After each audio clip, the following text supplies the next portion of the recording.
Hey guys, welcome to a brand new video. In this one, I'm doing image coloring, which is something that I intend to do on this channel as well.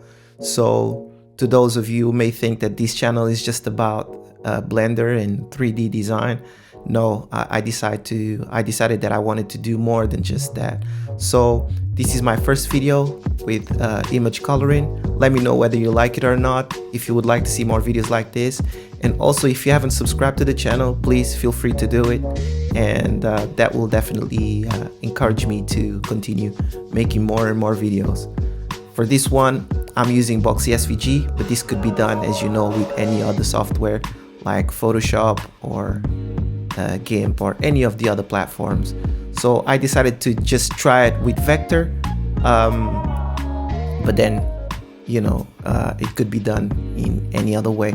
Let me know whether you like it and enjoy the video. Take care.